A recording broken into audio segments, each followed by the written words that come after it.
Assalamualaikum warahmatullahi wabarakatuh.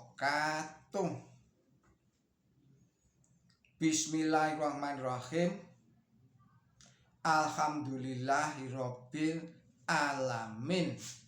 Allahumma sholli ala sayyidina Muhammad wa ala ali sayyidina Muhammad kama barokta ala sayyidina Ibrahim wa ala ali sayyidina Ibrahim fil alamina innaka hamidum majid.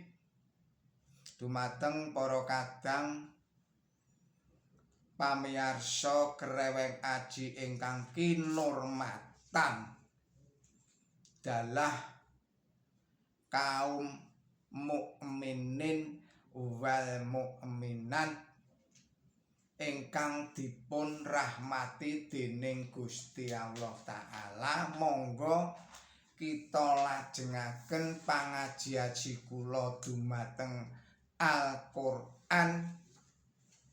Mugi-mugi kula panjenengan sedaya pikantuk rahmatipun Gusti Allah Ta'ala. Ing sapunika mlebet serat 3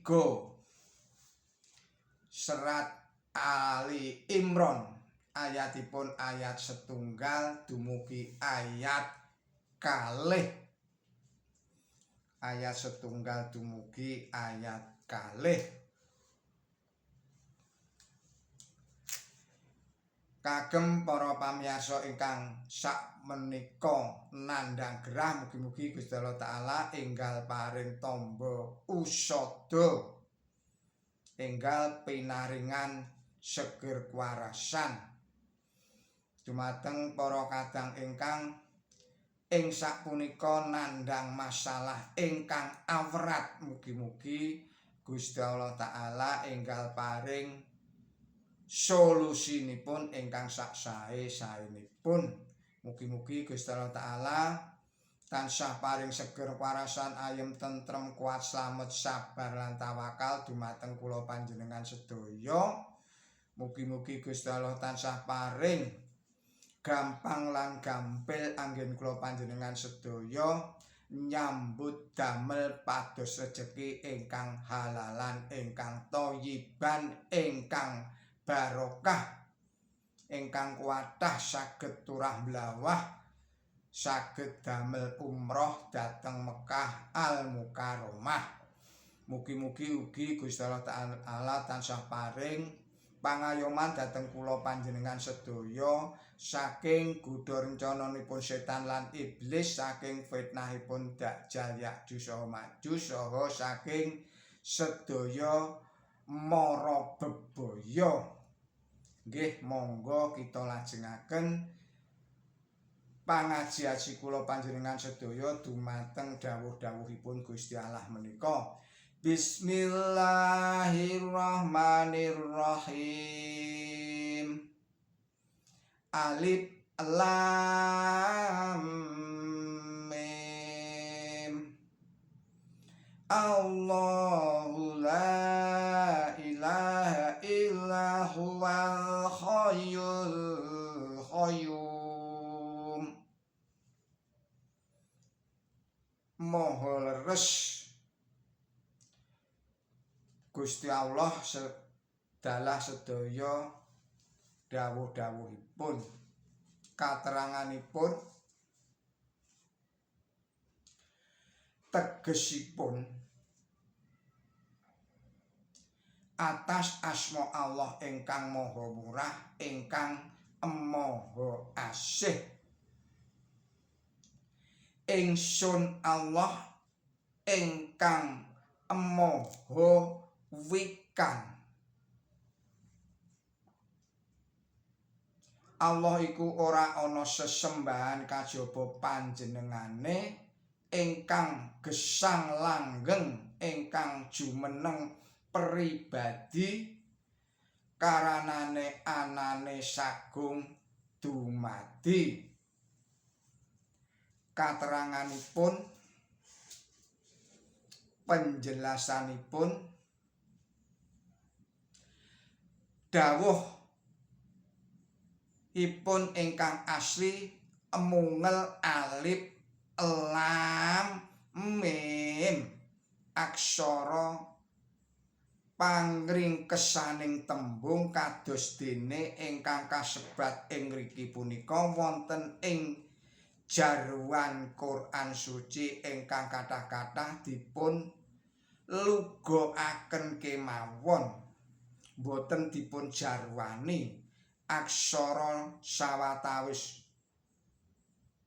utawi inggih aksara satunggal til ingkang pinanggih wonten ing wiwitaning saweneh serat-seratipun Quran suci ingkang sadaya wonten 29 serat punika kawastanan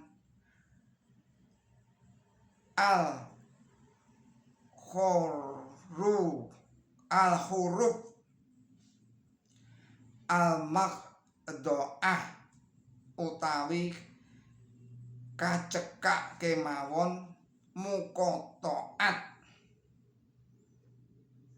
miturut paham ingkang dipun gega aksara-aksara kala wau kangge pangringkesing tetembungan bangsa Arab asring migunakaken aksara-aksara kanthi cara kados makaten kala wau boten kados makaten kala wau wonten ing kidungipun kadosta wonten ing kidung makaten punika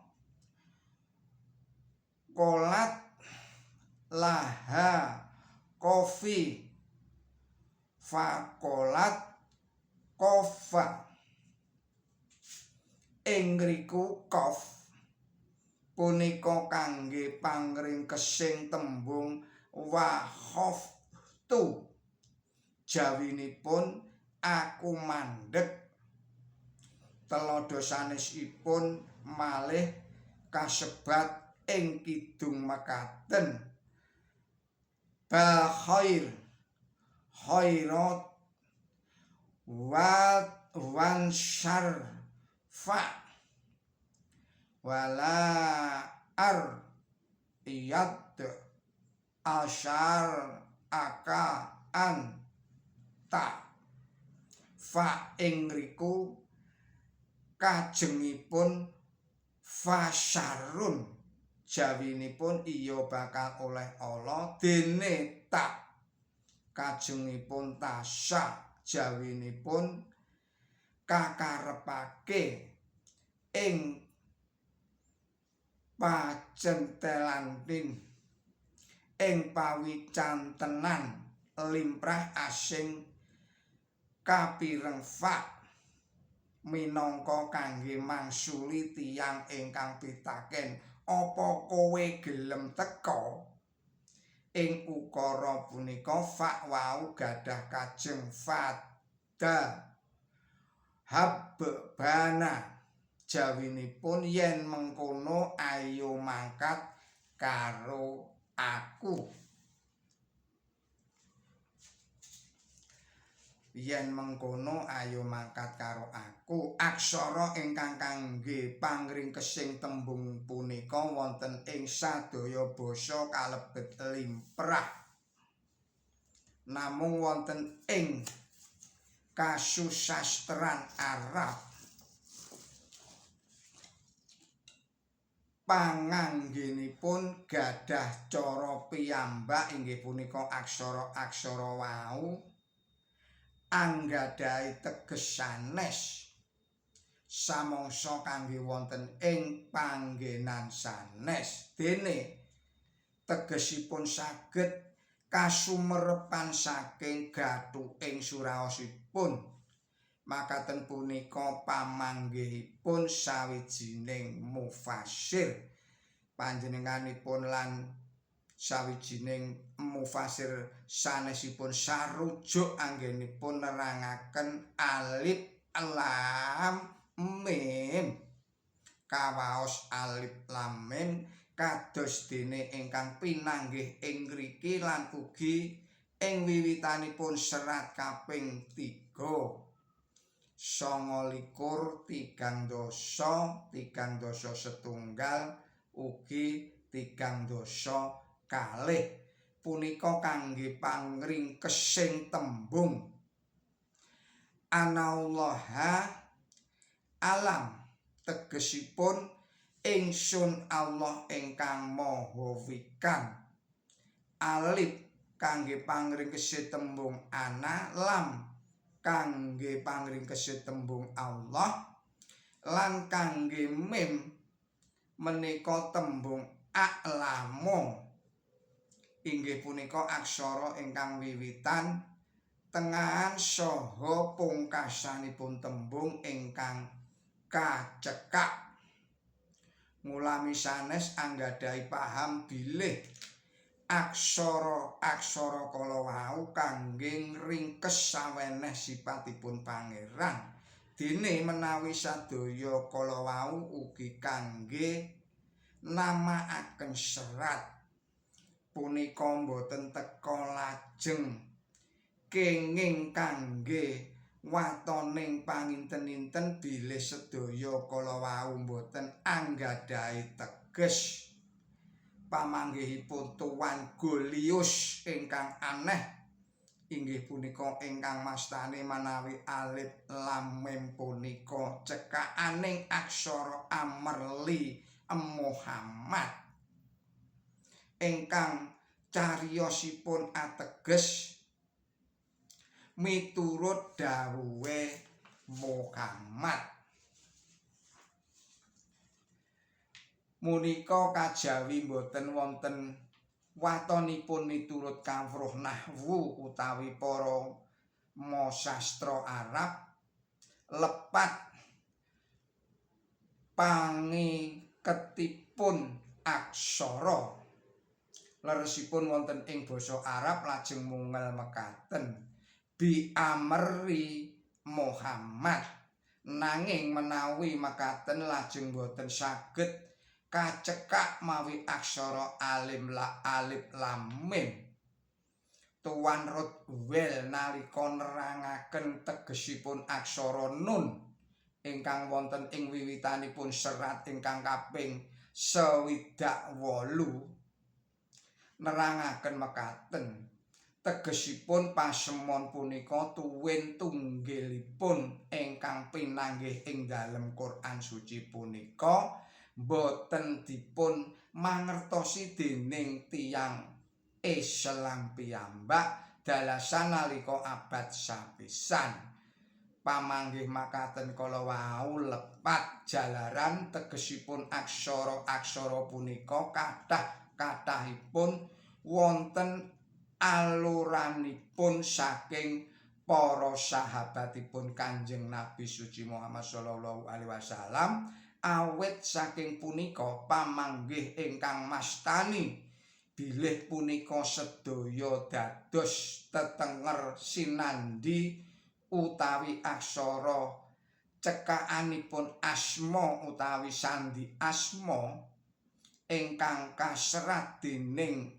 ingkang gadah wonten ing naskah ingkang dipun sukaaken dening sahabat Zaid nalika panjenenganipun kala wau mriksa seratan Quran suci atas dawuhipun Khalifah Utsman punika boten pantes kamanah sarta ing salajengipun punika cengkah kalian paseksen ingkang terang adhedhasar babat ingkang cetha wela-wela bilih aksara-aksara punika nalika jaman sugengipun Kanjeng Nabi suci Muhammad sallallahu alaihi wasallam piyambak sampun wonten lan kawaos margi dados peranganipun serat katerangan salajengipun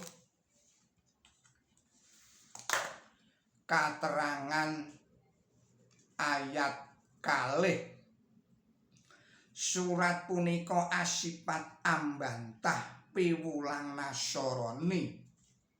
Sarta pambantahipun kala wau katerangaken ngantos dumugi ayat 83. Laras sanget kalian sifatipun ingkang kados mekaten kala wau menawi surat punika dipun bubukani kalian sifatipun pangeran kakalih inggih punika Al-Hayy ingkang gesang langgeng tuwin Al-Qayyum ingkang jumeneng pribadi inggih ingkang ngawontenaken sedaya barang. Pranyata punika pambantah ingkang patitis tumrap piwulang bab kapangeranipun Kanjeng Nabi Isa. Jalaran kula ambali malih pranyata punika pambantah ingkang pratitis tumrap piwulang bab kapangeranipun Kanjeng Nabi Isa. Jalaran panjenenganipun mawi kalairaken tuwin mawi seda. Punika mratandhani manawi panjenenganipun boten kasinungan sifat kekalih kala wau. Dawuh ora ana sesembahan kajaba panjenengane punika patining piwulang Islam. Patine piwulang Islam dados piwulang bab kasawijenipun pangeran ingkang sampun karembak kalian panjang apunjung wonten ing surat ingkang sampun punika wonten ing ngriki kacethakaken malih menggah ing sajatos-jatosipun sagemblenging agami Islam punika kawengku wonten ing salebetipun ukara ingkang namung isi sekawan tembung inggih punika La ilaha illallah. La ilaha illallah.